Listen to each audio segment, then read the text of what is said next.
Hello there, I'm Big Alias, and I watched a movie. Yes, that's right, I watched it.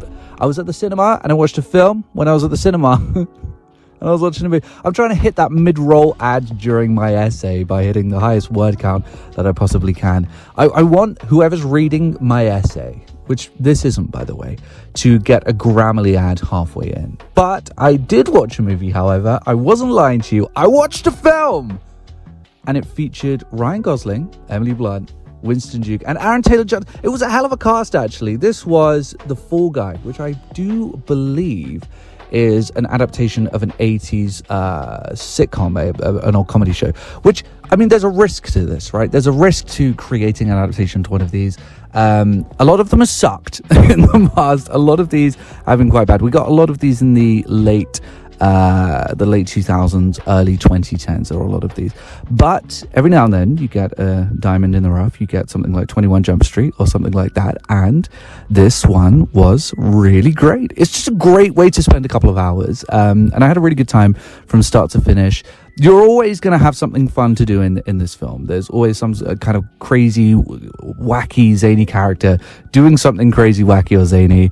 And I think the biggest strength of this film is that you just come away from it loving all of the performers. Like, I liked Ryan Gosling prior to going to the film. I absolutely love him now. Winston Duke, I love him even more. I thought he was great in Us and in Black Panther and what have you. And Emily Blunt, who I've always sort of liked, I liked a lot after this film as well. You just come away just liking them all. And I think it's just because they give such a convincing, fun performance, each of them, and they play off of one another so well. And it just makes it just an irresistibly just fun movie. It's also quite tongue-in-cheek, which is really great. It's very on the nose. You're not going to get like some realistic story here. It's playing into how fun it can be to just be silly and goofy and tongue-in-cheek and on the nose. And that's a big strength for it.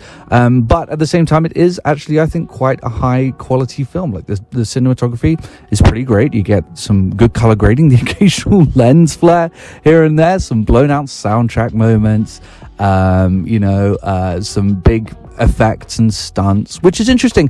It's a lot of faith to put into a film like this, because clearly this is a fairly high budget film. There are genuine effects and stunts going on, and so to put that much money in and stock into a comedy film, I think is a bit of a baller risk, and I hope it pays off, because I really would like to see something like this again, and I do want to see it again. I think it's a very rewatchable movie too. How did Ryan Gosling become one of the biggest comedy stars in the world in terms of blockbuster films? But he is, and I think he is great in the film, and his performance is good, and like I said, just likable as hell. So for anyone who doesn't know, The Fall Guy is basically, he's a stuntman who was in love with this girl, and he's trying to win her over, but he has an accident. I don't want to go too deep into it and spoil too much, but yeah, he has an accident and hurts himself, and he's drawn back in by this girl that he loves. Guess who that is?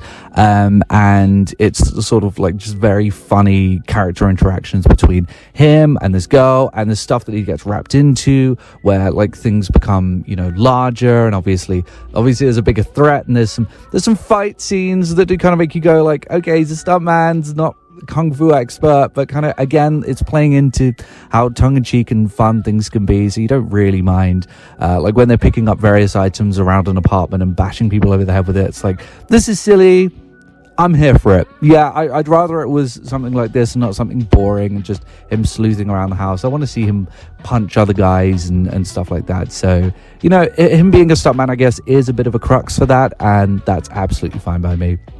And overall, yeah, it's just a fun romp, and I would definitely recommend this one. So if you do have a couple of hours to spare and you want something to go and see in the cinema, I understand that right now Planet of the Apes is coming next week, and War for the Planet of the Apes was fantastic. So it's really a bit of a like, okay, if it's this week that you want to go to the cinema, it will be a great date movie. I can tell you that. It will be an absolutely fantastic date movie, actually really good. I think my only complaints actually with regards to the film, this is for reviews all over the place. My only complaint with regards to the film is that it's a bit heavy-handed on the love stuff, and I understand that they're being like very overt with it, but I feel as though we've been doing that for such a long time now that it isn't really very subversive. So it just becomes a bit of a love story, and I'm not really into those personally, but I'm okay with it. So yeah, I'd recommend The Fall Guy. Give it a shot if you want to. I guess it's up to you. I'll see everyone later.